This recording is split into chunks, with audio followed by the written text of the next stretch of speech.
হে তরুণ যুবকেরা, হে আমার বন্ধুরা, শুনে রেখে দিন বাবা, জেনে রেখে দেন। হে মুসলমান, একটু লক্ষ্য করুন, আমার আপনার নবীর আখলাককে আল্লাহ কত সুন্দর করেছেন। তাই তো আমার আল্লাহ জানিয়ে দিয়েছেন, হে দুনিয়ার মানুষ শুনে রেখে দাও, লাকাদ কানা লাকুম ফি রাসূলিল্লাহি উসওয়াতুন হাসানা। হে দুনিয়ার মানুষ শুনে রেখে দাও, তোমাদের জন্য তোমাদের নবীর মধ্যে আছে উত্তম আদর্শ। তোমরা তোমার নবীকে ফলো করো, নবীর আখলাককে জীবনে জিন্দেগিতে বাস্তবায়িত করো, জীবনটা ধন্য হয়ে যাবে, চরিত্রটা পাল্টে যাবে। হে তরুণ যুবকেরা, হে আমার বন্ধুরা, আল্লাহর নবী কি আখলাক দেখিয়েছেন, কি চরিত্র দেখিয়েছেন বাবা। নবী পাক সাল্লাল্লাহু আলাইহি ওয়াসাল্লাম কেমন প্রেম, কেমন প্রীতি, কেমন মহাব্বত, কেমন স্নেহ, কেমন দয়া, কেমন রহম তিনি করেছেন, কেমন ছোটদের স্নেহ, বড়দের সম্মান, অমুসলিম ভাইদের সঙ্গে কত সুন্দর পোলাইট ব্যবহার তিনি করেছেন। বন্ধুরা আমার, তরুণ যুবকেরা আমার, দয়ার নবীর জীবন জিন্দেগি আপনার আমার জীবনে বাস্তবায়িত করতে হবে। হে মুসলমান, ছোট্ট নমুনা যদি আপনাদের মাঝখানে বলি, আপনি অবাক হয়ে যাবেন। আল্লাহর নবী বলেন, লা তাকাতাউ ওয়ালা তাদাবারু ওয়ালা তাবাগাজু ওয়ালা তাহাসাদু ওয়া কুনু ইবাদাল্লাহি ইখওয়ানান।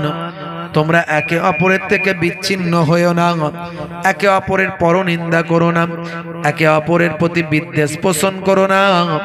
আল্লাহর বান্দারা, তোমরা একে অপরের ভাই হয়ে যাও। আল্লাহর বান্দারা, একে অপরের ভাই হয়ে যাও। এ বাণী কার? এ বাণী দয়ার নবীর। বিদ্বেষ করতে নিষেধ করেছে, পরনিন্দা, চগলখড়ি করতে নিষেধ করেছে। বেশিরভাগ কবরের আযাব হয় চগলখড়ি করলে। 1450 বছর আগে আল্লাহর নবী বলছেন। হে দুনিয়ার মানুষ শুনে রেখে দাও, আল্লাহর নবী একটা কবরস্থানের ধার দিয়ে যাচ্ছেন, সাহাবায়ে কেরামদের নিয়ে। এমন সময় দেখতে পেলেন দুটো কবরে আযাব হচ্ছে বাবা। আল্লাহর নবীকে আল্লাহ গায়েবী দেখার ক্ষমতা দিয়েছেন। একদল মানুষ বলে, নবী আমাদের মতো মানুষ। বলে কি বলে না? নবী আমাদের মতো মানুষ, নবী হামারা জাইসা হ্যাঁ। বলুন নাউজুবিল্লাহ। হ্যাঁ, মানুষ নবী, নবী জিন নয়, ফারিস্তা নয়, নবী মানুষ, কিন্তু তোমার আমার মতো মানুষ নয়। নবী আমাদের মতো মানুষ বলে, নাউজুবিল্লাহ। বলছে মোহাম্মদ হাম জাইসা। বলুন না নাউজুবিল্লাহ, नाउजुबिल्लाह बोलो। हाँ, तू सूद वाले और नबी दूध वाले, तू सूद वाले नबी दूध वाले, तू खाक वाले नबी नूर वाले। जोरे हवे ना, जोरे हवे ना। तू सूद वाले नबी दूध वाले, तू खाक वाले नबी नूर वाले। तू अगर गंदा पानी में थूक दे तो वो गंदा हो जाता है, नबी अगर गंदा पानी में थूक दे तो वो मीठा हो जाता है। तू अपने महबूब से मिलना जाते तो वो मुलाकात है, नबी अगर महबूब से मिलना जाए तो वो मेराज है। जोरे हवे ना, जोरे हवे ना। नबी नूर वाला, नबी के अल्लाह से दर्जा दिए। नबी आमादेर मतो मानुष जारा बोले तार ईमानेर खातरा आसबे। मने राखबेन, नबी नबी मानुष किन्तु आमादेर मतो नय। हे तरुण युवकेरा, हे आमार बंधुरा, शुने रेखे दिन बाबा, जेने रेखे देन। हे मुसलमान, दयार नबी आमार की दर्जा दयार नबी के दिलेन, की आखलाक दयार नबी देखालेन, की चरित्र देखालेन। 500-622 ख्रिस्टाब्दे दयार नबी जखन मक्का छेड़े मदिनाय हिजरत करछेन, বন্ধুরা আমার, এমন সময় দেখতে পাওয়া যায় আল্লাহর নবী আল্লাহ রাসূলকে ধরে দেওয়ার জন্য মক্কার কুরাইশরা, আবু জাহিল, আবু লাহাব, উতবা, সাইবা, তারা দয়ার নবীকে জীবিত অথবা মৃত খুঁজে দিতে পারলে 100 খানা উট পুরস্কার ঘোষণা করেছে। কতগুলো? 100টা উট। যে ধরে দিতে পারবে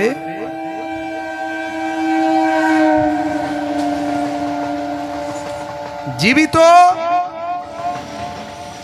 অথবা মৃত, যে ধরে দিতে পারবে 100টা উট তাকে পুরস্কার দেওয়া হবে।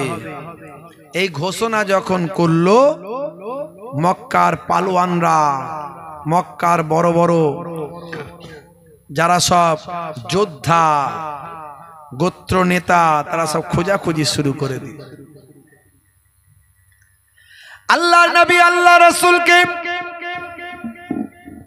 খুঁজে পাওয়ার জন্য, হে তরুণ যুবকেরা, হে আমার বন্ধুরা, হে আমার মুরব্বিয়ানেরা, শুনে রেখে দিন বাবা, জেনে রেখে দিন, এমন সময় দেখতে পাওয়া যায় আল্লাহর নবীকে খুঁজে পাওয়ার জন্য সকলেই ব্যতিব্যস্ত হয়ে গেল।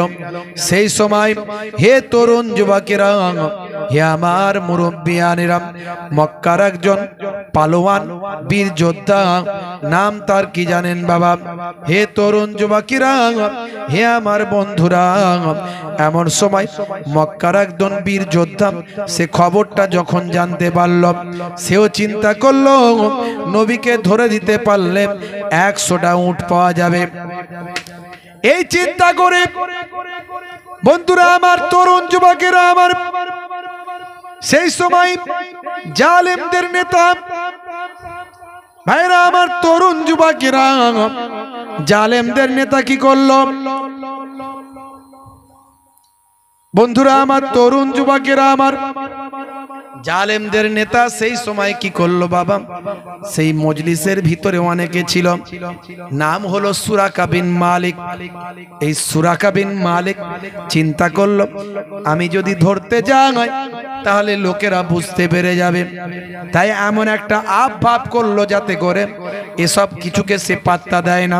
সে বলল, না না, আমি শুনেছি এদিকে তিনি আসেননি, তিনি অন্যদিকে চলে যাচ্ছেন।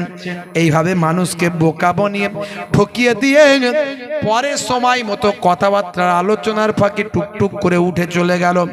আসলে উদ্দেশ্য হলো 100টা উট লাভ করা।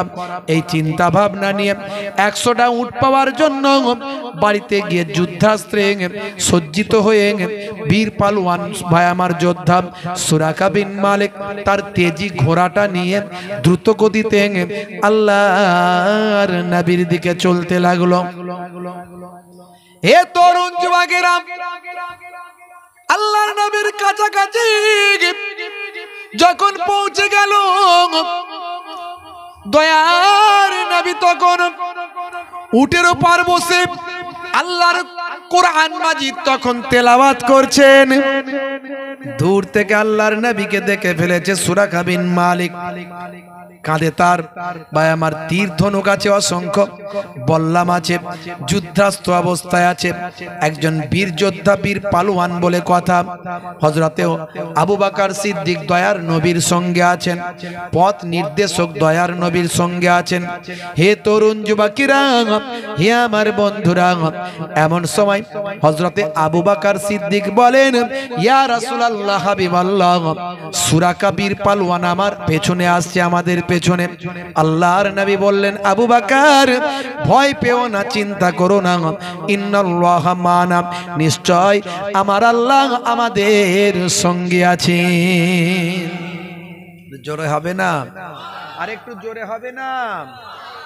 নবীজি যখন মদিনায় যায়, বাচ্চারা তখন ওয়েলকাম জানায়। ওয়াজাবা শুকরু আলাইনা কয় মিন সানিয়াতিল বিদা জানায়। জোরে হবে না? জোরে হবে না?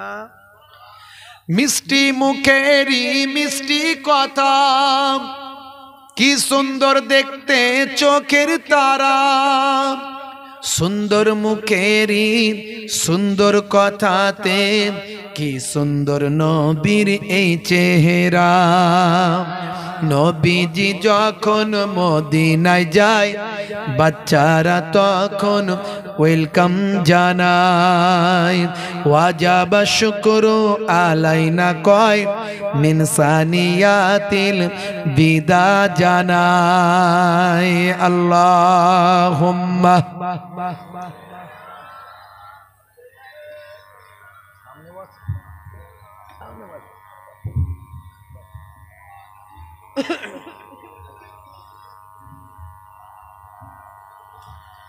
হে তরুণ যুবকেরা, হে আমার বন্ধুরা, শুনে রেখে দিন বাবা, জেনে রেখে দেন।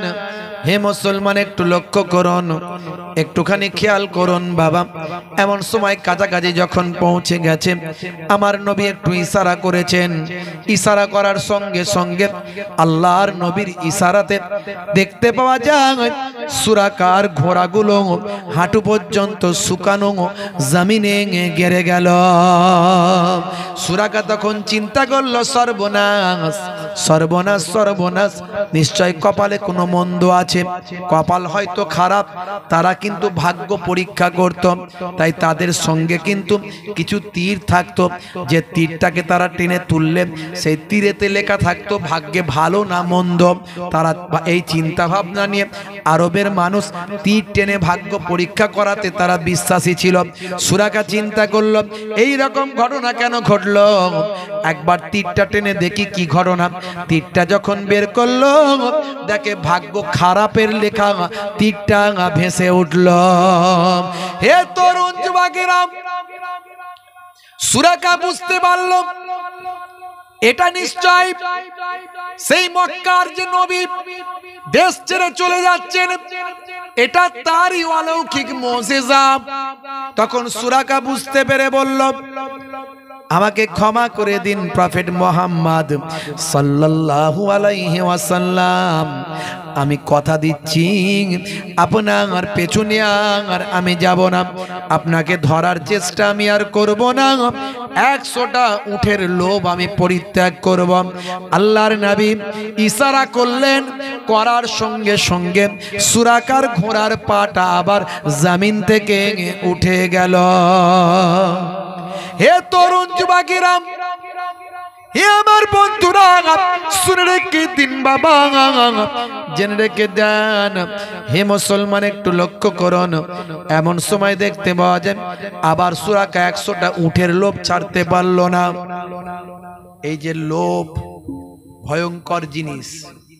100টা উট, মুসলমানের ছেলে লটারির টিকিট কাটে, আছে না নাই? ওয়াজ শোনে, মিলাদুন নবীতে যায়, ঈদের দিনে ফাঁস কাতারে দাঁড়ায়, চাঁদা চাইলে বিশ্ব নবী দিবস হবে, নে 500 টাকা, অসুবিধা নাই। কিন্তু সকাল হলে দেখবেন লটারির দোকানের সামনে গিয়ে ঘুরঘুর করছে শুধু, আজকে লাগবে না লাগবে না রে, কি চাল এসছে বন্যা, পাবো তো, কি কি সিরিয়াল আছে বলতো দেখি, সিরিয়াল খুঁজছে, বুঝতে পারছেন? আজকালকার পোলা দেখো সঠিক পথে চলে না, পিতামাতা গুরুজনের কথা তারা শোনে না। চুলগুলো ছোট ছোট, প্যান্ট শার্ট আটো সাটো, সুজোরা পায়ে দিয়ে, পেছনে ব্যাগ নিয়ে, লাল লাল জুতো পায়ে, চোখে কালো চশমা, 2 চোখ মেলে খোঁজে বেদের মেয়ে জোসনা, গায়ে হাতে টাটু আঁকা, হেঁটে চলে আঁকা বাঁকা, আছে না নাই? গায়ে হাতে ট্যাটু আঁকা, মুসলমানের ছেলে ট্যাটু এঁকে ঘুরে বেড়াচ্ছে, দেখবেন, আছে না নাই? হ্যাঁ, চুলের স্টাইল দেখলে মাথা খারাপ, এদিকটা চেচে ফাঁক করে দিয়েছে, ওদিকে চুলটাকে টেনে তুলে দিয়েছে, তাতে আবার 3-4টে কালার করেছে। কাকাতুয়ার মাথায় ঝুটি, খ্যাকসিয়ালি পালায় ছুটি, গরু বাছুর দাঁড়িয়ে আছে আর ঘুঙু পাখি ডাকছে গাছে। মুসলমানের ছেলে, হাই রে হাই, হয়েছি বাপের বেটা, মরবো একদিন, ভয় কিরে, চল এগিয়ে চল, দেখা যাবে। 35 কেজি ওজন, তিরিং তিরিং করে লাপাচ্ছে, বলছে দে ডান্ডা করে দেব ঠান্ডা। আমি বলি ঠেলে দিলে উল্টে পড়ে যাবে, নাম রেখেছে হিম্মত আলী, বুঝতে পারছে? চোখে দেখতে পায় না, নাম রেখেছে নজর আলী। গায়ের পাশে দাঁড়ানো যায় না, এত দুর্গন্ধ, নাম রেখেছে আতর আলী। মুসলমানের ছেলের নামের সঙ্গে কাজের মিল নাই। যেমন হওয়া দরকার ছিল তেমন হয়নি। আমি এর আগে বলেছি, আপনারা হয়তো শুনেছেন। হাই রে হয়, মিলাদুন নবীতে যায় আর সকাল হলে লটারির টিকিট কেটে ভাগ্য পরীক্ষা করে। ভাই, ভাগ্যে কেমন লেখা আছে, ভাগ্য ভালো না মন্দ একটু জানতে চাই। ইসলাম বলছে আল কদরে খাইরিহি ওয়া শাররিহি মিনাল্লাহি তাআলা। ভাগ্যে ভালো মন্দ যা কিছু হয় কোথা থেকে হয়? জোরে বলেন, কোথা থেকে হয়? জোরে বলেন, আল্লাহর কাছ থেকে হয়। যদি কেউ ভাগ্য পরীক্ষা করে তার ঈমান চলে যাবে। যে আমি ভাগ্য পরীক্ষা করছি, ভাগ্য পরীক্ষা করার ক্ষমতা আল্লাহ আপনাকে দেয়নি। তুমি তোমার কাজ করো, ভাগ্যে ভালো মন্দ দেওয়ার মালিক কে? জোরে বলেন, কে? আল্লাহ। আজ থেকে প্রতিজ্ঞা করুন, আমরা শুধু নবীর জীবনী শুনবো আর নবীর কাজ শুনবো, নবীর কর্ম শুনবো, সিরাত শুনবো, বাস্তবায়িত করব নবী যেগুলো বলেছেন। বন্ধুরা আমার, তরুণ যুবকেরা আমার, হে আমার মুরব্বিয়ানেরা, শুনে রেখে দিন বাবা, জেনে রেখে দেন। এমন সময় দেখতে পাওয়া যায় আল্লাহর নবী, আল্লাহর রাসূল সেই সময় বললেন, ইশারা করলেন, করার সঙ্গে সঙ্গে সুরাকার ঘোড়ার পাটা হাঁটু থেকে উঠে গেল। কিন্তু 100টা উটের লোভ বলে কথা, 100টা উট পাওয়া বলে কথা। আবার লোভ সামলাতে পারলো না, আবার নবী পাককে ধরার চেষ্টা করল। আবার দয়ার নবী ইশারা করলেন, ইশারা করার সঙ্গে সঙ্গে সুরাকার ঘোড়ার হাঁটু পর্যন্ত পাটা গেড়ে গেল। বন্ধুরা আমার, তরুণ যুবকেরা আমার, এবার সুরাকা বিন মালিক বুঝতে পারলেন যে যদি আমি এরপরে বাড়াবাড়ি করি তাহলে হয়তো আমার ঘোড়ার পার উঠবে না, আমি হয়তো এই শুকনো জমিনে গেড়ে রয়ে যাব। এই চিন্তা করে, হে তরুণ যুবকেরা, হে আমার মুরব্বিয়ানেরা, এবার সুরাকা বিন মালিক চোখ ভরা পানি, বুক ভরা বেদনা নিয়ে হৃদয় থেকে বলতে লাগলো, ও আল্লাহর নবী, আখিরি জামানার পয়গম্বর, আমি বুঝে গিয়েছি আপনি সঠিক নবী, সঠিক পয়গম্বর। অতি সত্বর আপনার দিন সারা পৃথিবীতে কায়েম হয়ে যাবে। যারা আজকে আপনার শত্রুতা করছে তারা একদিন আপনার ছত্রছায়ায় আসবে। আমি বিশ্বাস করছি আপনি সঠিক পয়গম্বর, আল্লাহ প্রদত্ত ক্ষমতা আপনার উপর আছে। আমি আপনার কাছে প্রতিজ্ঞাবদ্ধ হচ্ছি, আপনি যদি এবার আমাকে ক্ষমা করে দেন, আমার ঘোড়ার পা যদি এবার উঠে যায়, আমি আপনার সঙ্গে আর প্রতারণা করব না, আর আমি আপনার পেছু নেব না। শুধু তাই নয়, আপনাকে আমি কথা দিচ্ছি, আমি আমাকে আপনাকে ফলো করার জন্য যারা আসবে তাদেরকে আমি বুঝিয়ে সুঝিয়ে দেশে পাঠিয়ে দেব। আপনার পেছনে আর কাউকে আমি আসতে দেব না। হে তরুণ যুবকেরা, হে আমার বন্ধুরা, হে আমার মুরব্বিয়ানেরা, সুরাকা বিন মালিক আবার যখন ক্ষমা চাইল, আল্লাহর নবী আবার ক্ষমা করলেন কি করলেন না? আমি আপনি হলে করতাম। একবার ক্ষমা করেছি, দ্বিতীয়বার আর করব? একবারই তো ক্ষমা করব না অন্যায় করলে, দ্বিতীয়বার তো দূরের কথা। কথা ঠিক না বল? নবীর আদর্শ কোথায়? নবীর আখলাক কোথায়? নবীর চরিত্রটা কোথায়? হে তরুণ যুবকেরা, শুনে রেখে দিন। বন্ধুরা আমার, একদিন ফেরাউনের কাছে ইবলিস শয়তান এলো, এসে বলছো, বলো আমাদের থেকে বড় খবিসকে, বড় একজন বিয়াদবকে, আমাদের থেকে খবিস বড়কে, মান আখবাসা মিন্না, কে আমাদের থেকে একজন বড় খবিস? ফেরাউন কে ভাই আমার ইবলিস শয়তান জিজ্ঞাসা করল। ইবলিস শয়তানকে বলার পরে ফেরাউন বলল, যে যার কাছে ক্ষমা চাইলে ক্ষমা করা হয় না সেই হলো আমাদের থেকে আরো বড় খবিস। ফেরাউন বলল, ফেরাউনকে ইবলিস শয়তান বলল, তুমি আমাকে একদিকে ছাপিয়ে গেছো, আমি তোমার থেকে বয়সে বড়, আমি তোমার থেকে ক্ষমতায় বড়, আমি তোমার থেকে জ্ঞানেতে বড়, কিন্তু তুমি আমার থেকে একদিকে বড় হয়ে গেছো। বলে সেটা কি? বলে আজ পর্যন্ত আমি ইবলিস শয়তান, আমার ক্ষমতা হলো না নিজেকে আল্লাহ বলে দাবি করার, কিন্তু তুমি নিজেকে আল্লাহ বলে দাবি করেছো। করেছে না করেনি? ফেরাউন করেছিল তো, আনা রব্বুকুমুল আলা, আনা রব্বুকুমুল आला, मैं सबसे बड़ा खुदा हूँ, मैं सबसे बड़ा खुदा हूँ বলেছিল না বলেনি? হ্যাঁ, সবচেয়ে বড় খোদা আমি বলেই ফেরাউন দাবি করেছিল। তাই ইবলিস শয়তান বলছে, বলো আমাদের থেকে বড় খবিস কে জানো তুমি? জানো না? আচ্ছা বলো তো, আমি তোমার থেকে এলেমে বড়, তোমার থেকে ক্ষমতায় বড়, জ্ঞানে বড়, কিন্তু তুমি আমার থেকে একদিকে বড়। কিসে বড় বলো তো? বলে কিসে? বলে তুমি হচ্ছে নিজেকে আল্লাহ বলে দাবি করেছো। দেখেছেন বন্ধুরা আমার, তরুণ যুবকেরা আমার, হে আমার মুরব্বিয়ানেরা, শুনে রেখে দিন বাবা, জেনে রেখে দেন। হে মুসলমান, একটু লক্ষ্য করুন, একটুখানি খেয়াল করুন বাপজি আমার, তরুণ যুবকেরা আমার, লক্ষ্য করুন। এমন সময়, সেই সময় ফেরাউন বলতে লাগলো, হে ভাই ইবলিস শয়তান, যখন আমি এত বড় অন্যায় কাজ করেছি, তাহলে কি আমি ক্ষমা প্রার্থনা করব?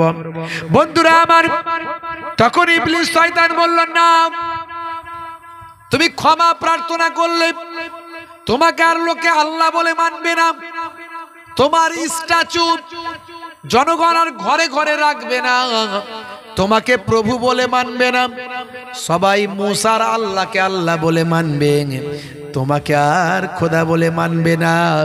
তুমি এই অন্যায় কাজ, ভুল কাজটা করবে না, জনগণের খৌফ, জনগণের ডর, জনগণের ভয় তোমার কাছ থেকে চলে যাবে, তোমার আন্ডারে যারা চলছে তারা আর তোমার কথা শুনবে না। তখন সেই সময় নমরুদ ভাই আমার ফেরাউনকে, তখন সেই সময় ইবলিস শয়তান বলল, ঠিক আছে তুমি শোনো, চিন্তা করো না, আমাদের থেকে বড় খবিস কে শুনে রেখে দাও, যার কাছে ক্ষমা চাওয়া হয় কিন্তু সে ক্ষমা করে না। আছে না নাই? আপনি একটা ভুল করে ক্ষমা চাইবেন, ক্ষমা করবে না, এরকম লোক আছে। তাহলে নবিয়ানা আখলাক কই? আমার নবী বলছেন, তোমার কাছে কেউ যদি এসে ভুল করে ফেললে ক্ষমা চাই, তুমি ক্ষমা করে দাও। 3 দিনের বেশি কথা বন্ধ রেখো না, সালাম দিয়ে কথা শুরু করো। ইসলামের সিস্টেম কত সুন্দর। আসসালামু কাবলাল কালাম, কথা বলার আগে দাও তুমি সালাম। সালাম দিলে ঝগড়া মিটে যাবে, সালাম দিলে দ্বন্দ্ব ভুলে যাবে, সালাম দিলে সম্পর্ক তৈরি হবে, সালাম দিলে আবার ভ্রাতৃত্ববোধ গড়ে উঠবে।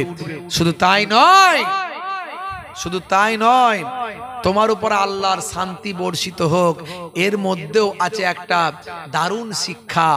বুঝতে পারছেন ভাইরা আমার? ইংরেজরা বলে গুড মর্নিং, আমার অমুসলিম ভাইরা বলে নামাস্তে, আবার কেউ বলে ভাই আমার, আরো বিভিন্ন রকম অভিবাদন করে, কিন্তু মুসলমানরা করে আসসালামু আলাইকুম, তোমার উপর আল্লাহর শান্তি বর্ষিত হোক। ইংরেজরা বলে গুড মর্নিং, বুঝতে পারছেন? সকালবেলা গুড মর্নিং, দুপুরবেলা গুড নুন, বিকালবেলা গুড আফটারনুন, সন্ধ্যাবেলা গুড ইভিনিং, আর রাত্রে হলো গুড নাইট। সবসময় গুড, ব্যাড কখনো নয়, ব্যাড কখনো নয়। তা আমার সলিমউদ্দিন ভাই আমার এক ইংরেজ মিস্টার পিটারের সঙ্গে বন্ধুত্ব। মিস্টার পিটার সলিমউদ্দিন ভাইকে মাঝে মাঝে গুড ইভিনিং, গুড নাইট বলে। তা এখন রাতের বেলা 35 বার পাতলা পায়খানা আর বমি হয়েছে, অবস্থা খুব খারাপ, যাই যাই অবস্থা। তা এখন মিস্টার পিটার রাতের বেলা ফোন করে বলছে, সলিমউদ্দিন ভাই গুড নাইট। তখন সলিমউদ্দিন ভাই রেগে গিয়ে বলছে, আর পিটার আমাকে গুড নাইট বলো না। বলে কেন?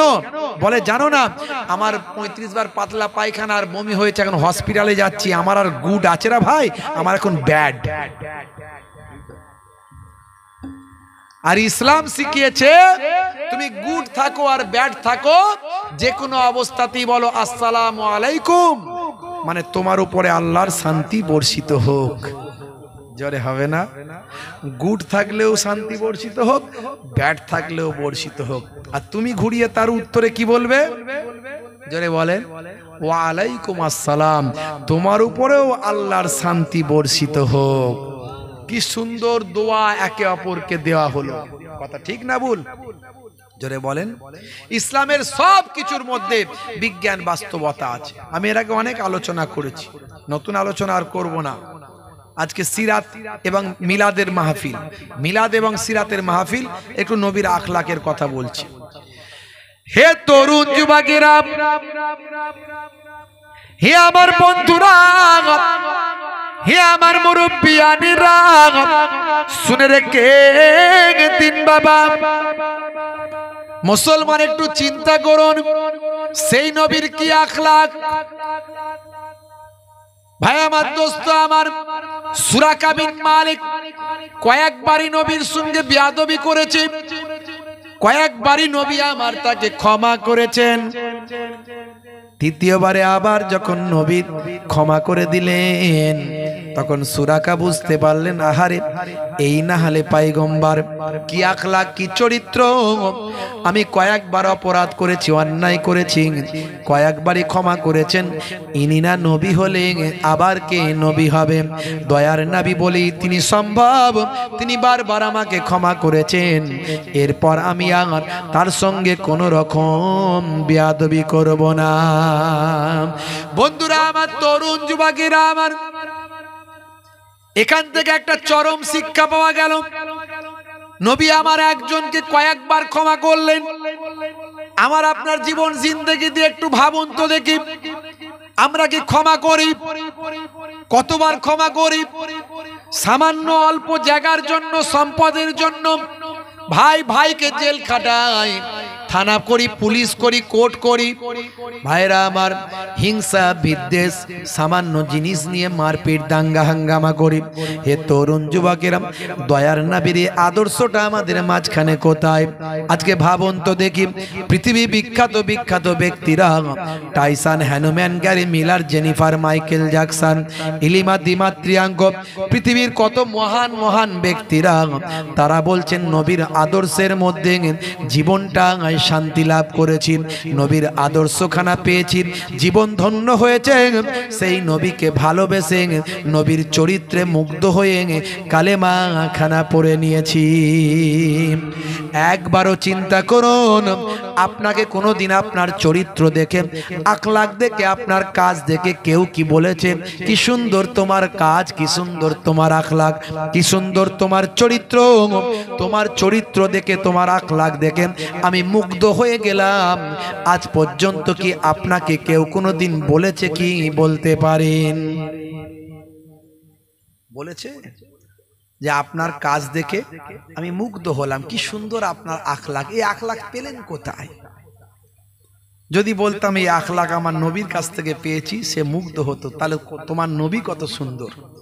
কিন্তু দুর্ভাগ্য, এখনো পর্যন্ত একটা মুসলমান আমাকে বলল না যে আমার কাজ, আমার আখলাক, আমার চরিত্র দেখে কয়েকজন অমুসলিম ভাই আমাকে বলেছে কি সুন্দর তোমার আখলাক, কি সুন্দর চরিত্র, আমি মুগ্ধ হলাম।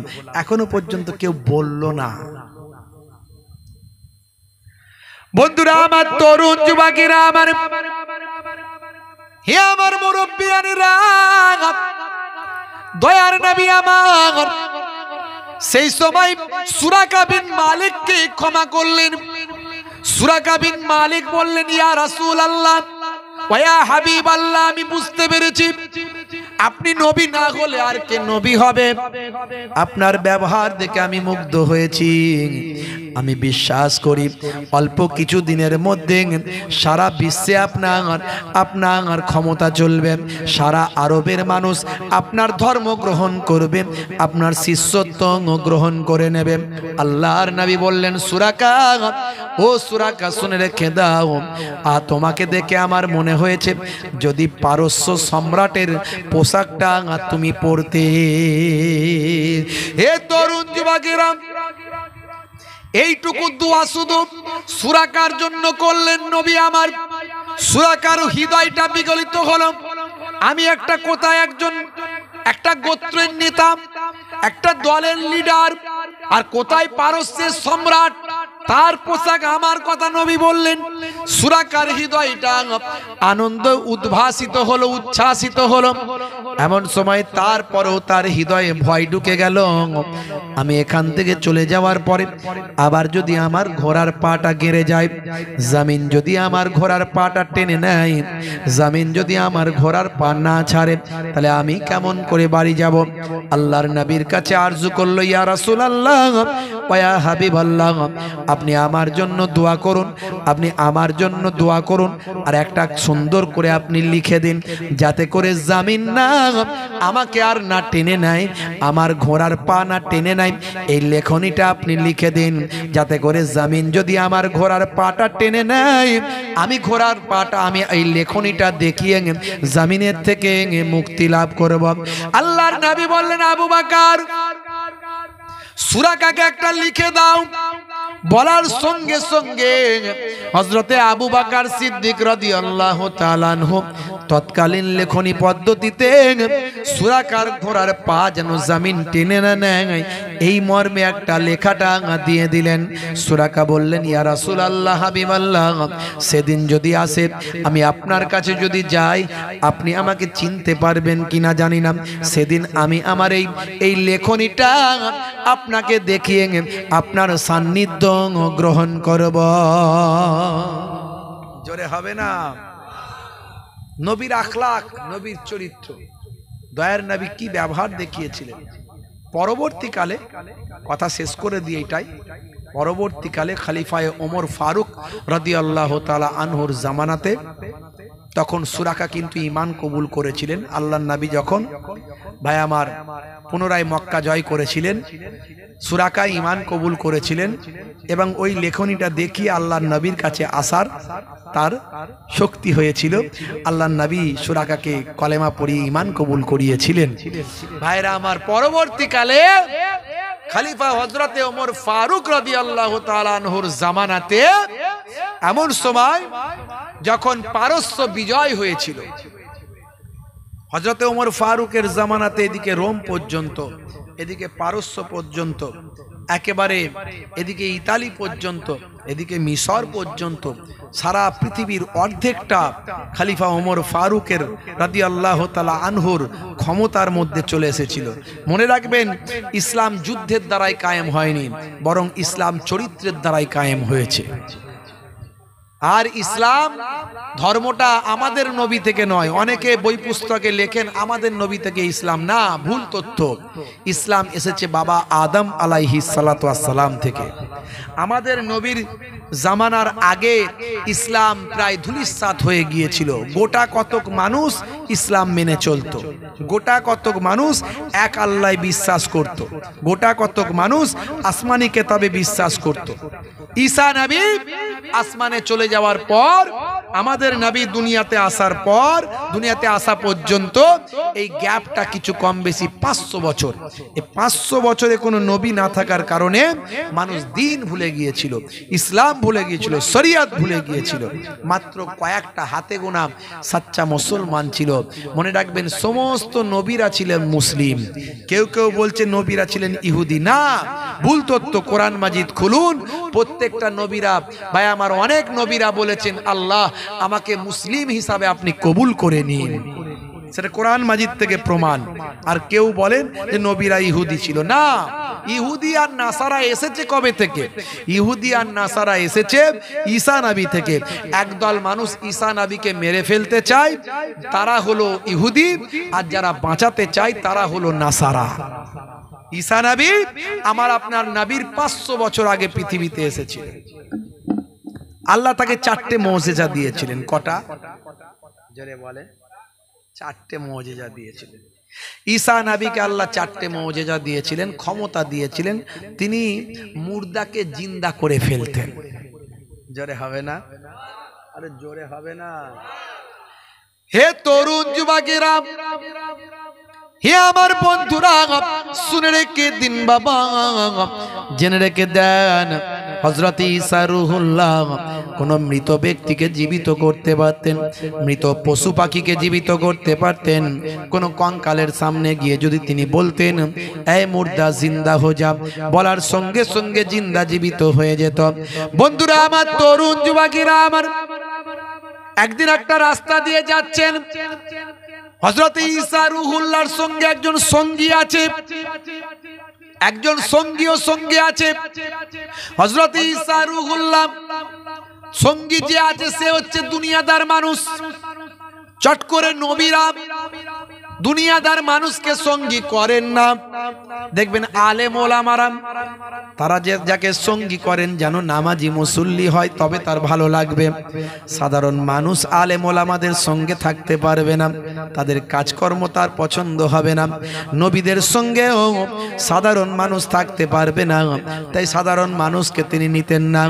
তিনি বলতেন বাবা তুমি দুনিয়াদার মানুষ, তুমি আমার সঙ্গে থাকতে পারবে না, কিন্তু জোর করি বলে হুজুর আপনার সঙ্গে যাব।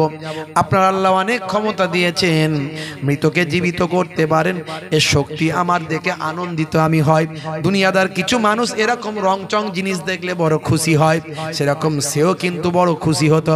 আপনার সঙ্গে আমি যাব, নিয়ে যেতে হবে হুজুর। বারবার বলার পরে তিনি বললেন ঠিক আছে চলো।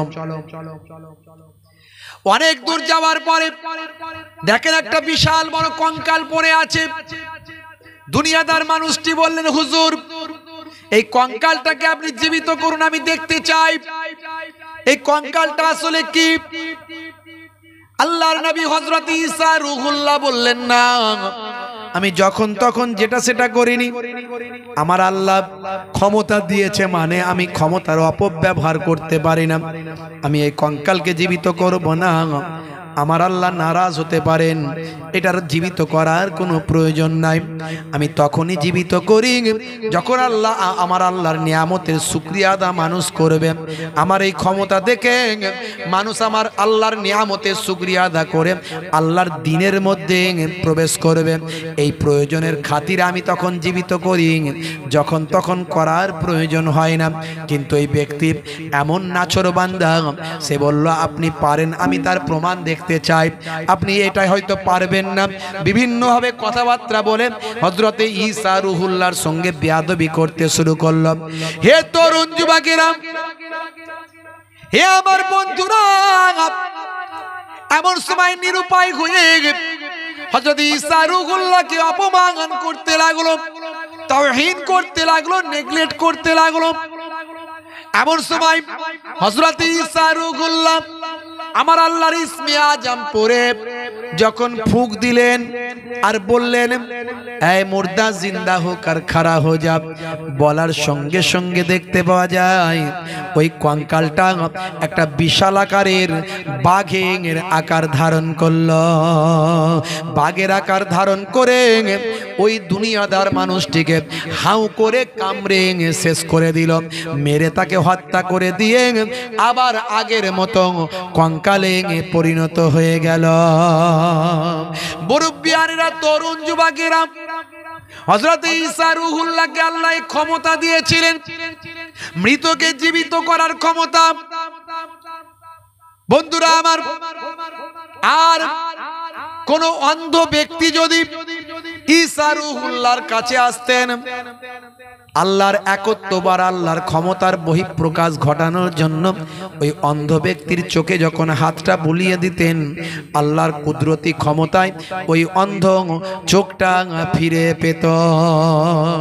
3 নাম্বার, কোন কুষ্ঠরোগী মানুষ যদি হযরতে ঈসা রূহুল্লাহর সামনে এসে সুস্থতা হওয়ার জন্য দোয়া চাইতে বলতেন, হযরতে ঈসা রূহুল্লাহ যখন দোয়া করতেন, ফু দিতেন, দেওয়ার সঙ্গে সঙ্গে আল্লাহর কুদরতি ক্ষমতায় কুষ্ঠরোগী মানুষটি আগের মতো সুস্থ সবল হয়ে যেত।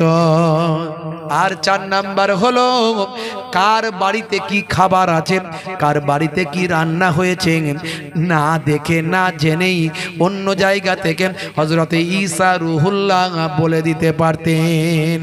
এই ক্ষমতার বহিঃপ্রকাশ ঘটিয়ে মানুষকে ইসলামের দিকে আহ্বান করতেন।